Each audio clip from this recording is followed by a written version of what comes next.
Bom dia, pessoal, bem-vindos ao Portal Aduaneiro. Meu nome é Rosaldo Trevisan e hoje a gente vai analisar aqui o livro O Imposto de Importação e o Direito Aduaneiro Internacional.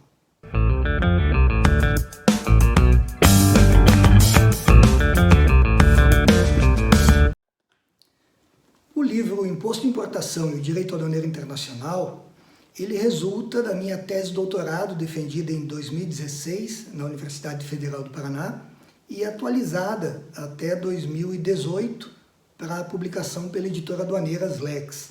A escolha desse tema, relacionado à atividade aduaneira, imposto de importação, ela deriva da minha atividade, tanto profissional quanto acadêmica. Eu sou auditor fiscal da Receita Federal do Brasil há mais de 2 décadas e meia.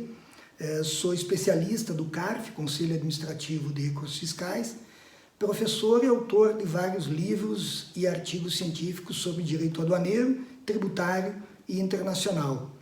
Tive a grata satisfação de participar das equipes elaboradoras do Regulamento Aduaneiro de 2002, do Regulamento Aduaneiro Brasileiro de 2009, o atualmente vigente, do Código Aduaneiro do Mercosul, a decisão do Conselho do Mercado Comum 27 de 2010, e também realizei vários trabalhos internacionais, missões em mais de 10 países, como especialista acreditado pela Organização Mundial das Aduanas, no Fundo Monetário Internacional e pelo Banco Mundial.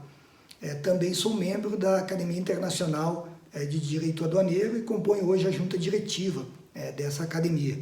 Então, a obra, o Imposto de Importação e o Direito Aduaneiro Internacional, traz muito dessa bagagem, não só nacional, quanto internacional. E talvez seja esse o principal diferencial dela. Se eu precisasse indicar logo de início o diferencial da obra, em relação às outras obras sobre o imposto de importação já publicadas no Brasil, é que ela tem esse olhar predominantemente internacional. Então ele não busca analisar basicamente a legislação brasileira sobre o imposto de importação, mas sim normas aplicáveis em qualquer lugar do mundo sobre o imposto de importação. Tratados internacionais relevantes aplicáveis ao imposto de importação, e me honrou muito ter como autor do prefácio, como redator do prefácio dessa obra, o professor Ricardo Javier Basaldúa, que é hoje um dos maiores nomes do direito aduaneiro internacional. A obra é dividida em 6 capítulos. No capítulo 1, a gente tem basicamente aquele acordo terminológico prévio. No capítulo 1, eu analiso os eventuais conflitos que existem hoje internacionalmente entre definição de mercadoria, de território aduaneiro, próprio conceito de importação, de exportação, o que é aduana, e outras expressões mais, outros termos mais, por exemplo, o termo tarifa, que a gente aqui no Brasil trata com uma forma de uma forma um pouquinho diferente do que os demais países, E no capítulo 1, então, a gente tem basicamente um glossário, uma ferramenta necessária para analisar todo o restante do livro. Ele é importantíssimo para quem está ingressando no direito aduaneiro, justamente para fixar esses termos e como eles são usados internacionalmente. No capítulo 2, tem uma história, a história do comércio internacional, desde os tempos do GATT, do comércio internacional moderno, criado no século passado, desde o GATT em 1947 até a criação da OMC, da Organização Mundial do Comércio, em 1995, que ela começou a existir, a criação do Conselho de Cooperação Aduaneira, que depois veio adotar o nome de fantasia da Organização Mundial das Aduanas, até a gente chegar nos acordos mais recentes, por exemplo, o acordo sobre a facilitação do comércio no âmbito da OMC, sobre o qual ainda teremos oportunidade de conversar em outros vídeos. No capítulo 3, a abordagem é basicamente nacional. No capítulo 3 eu busco analisar como que um tratado internacional é incorporado ao ordenamento jurídico brasileiro. Isso parece algo elementar, mas a gente tem hoje divergências entre tributaristas e internacionalistas brasileiros sobre qual seria o momento em que a norma seria considerada incorporada ao ordenamento jurídico nacional, e isso tudo eu trago então no capítulo 3º do livro. O capítulo 4 do livro, ele busca esclarecer um a um esses tratados internacionais relevantes para a determinação do imposto de importação. Por exemplo, o Acordo de Valoração Aduaneira do GATT, que é um acordo sem o qual você não determina a base de cálculo do imposto de importação.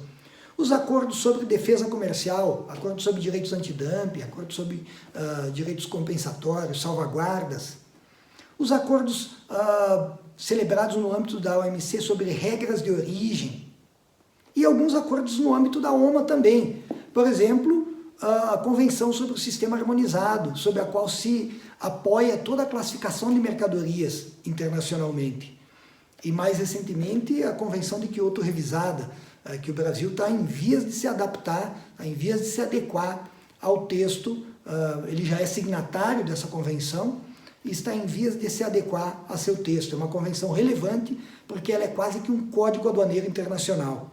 Então, esse conteúdo do capítulo 4, ele passa não só por essas duas organizações, como por algumas outras disciplinas internacionais, até em órgãos que não são públicos, né? Por exemplo, a definição dos Incoterms, que não é propriamente um tratado internacional naquele conceito que a Convenção de Viena estabelece para os tratados internacionais, mas que é relevante nas operações de comércio exterior. No capítulo 5, eu analiso o imposto de importação brasileiro. Então aí sim entra o Decreto-Lei 37 de 1966, entra o Código Tributário Nacional, e à luz de todos os autores que já analisaram isso anteriormente, alguns deles com base na regra matriz de incidência, outros com base em uma análise mais geral. A gente não pode simplesmente se calcar na regra matriz, porque os autores estrangeiros não usam a regra matriz para analisar o imposto de importação no país deles. Então, para fazer uma análise internacional do imposto de importação sem fronteira, sem preocupação só com a legislação brasileira, que é o que eu faço no último capítulo, no capítulo 6, é necessário um pouquinho de direito comparado e um pouquinho de domínio dessas normas internacionais, não só no que se refere a esses acordos que eu comentei, valoração aduaneira, origem, classificação, mas também no que se refere à própria incidência. A gente encontra, por exemplo, na Convenção de Kyoto revisada, a gente encontra dispositivos que podem refletir uma visão internacional sobre qual seria a hipótese de incidência do imposto de importação. Então, todas essas informações são válidas para o mundo inteiro, né? Então, a pretensão do capítulo 6 não é uma pretensão de disciplina do imposto de importação no Brasil, mas sim uma espécie de uma teoria do imposto de importação para ser aplicada internacionalmente. E, como disse, esse é basicamente o grande diferencial desse livro em relação aos que lhe antecedem, né, sobre o imposto de importação. Espero que tenham gostado da nossa conversa. Nós vamos, nas próximas oportunidades, conversar com autores brasileiros e estrangeiros, trazendo a visão, se possível, do próprio autor. A minha preocupação é sempre de conversar com o próprio autor do livro, para preservar a integridade da ideia, para preservar a autenticidade do pensamento. Né? Então, se você gostou desse vídeo, se você quer assistir aos demais vídeos, inscreva-se no canal, no Portal Aduaneiro, e ative lá a sinetinha para receber os alertas no momento da publicação dos novos vídeos.